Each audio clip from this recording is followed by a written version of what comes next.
আগে থাকতে সেদ্ধ করে রাখা এঁচড় এবং আলুর মিশ্রণটাকে রেখে দেবো। কড়াই দেবো তেল, তাতে দেবো পেঁয়াজ, টমেটো এবং কাঁচা লঙ্কা এবং আগে থাকতে সেদ্ধ করে রাখা নিউট্রেলা, তাতে দেবো 1 চামচ আদা রসুন পেস্ট এবং ভালো করে নাড়াচাড়া করার পর তার মধ্যে দিয়ে দেবো আগে থাকতে সেদ্ধ করে রাখা আলু এবং এঁচড়ের মিশ্রণটা। তার মধ্যে দেবো হলুদ গুঁড়ো, ধনে গুঁড়ো, জিরে গুঁড়ো, জিরে গুঁড়ো, লঙ্কা গুঁড়ো এবং দেওয়ার পর দেবো নুন এবং চিনি এবং দেওয়ার পর ভালো করে মিশ্রণটাকে ভালো করে নাড়াবো চাড়াবো। তারপরে আস্তে আস্তে তার মধ্যে দিতে থাকবো আগে থাকতে ভেজে রাখা বাদাম এবং দেবো ভাজা মশলা এবং দেবো ধনে পাতা দিয়ে তারপর ভালো করে নাড়াতে হবে।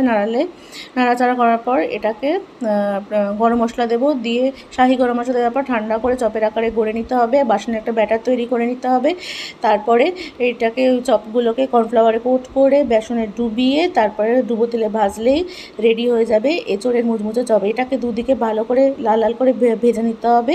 ভেজে নিয়ে তারপর এটাকে তুলে টমেটো সস দিয়ে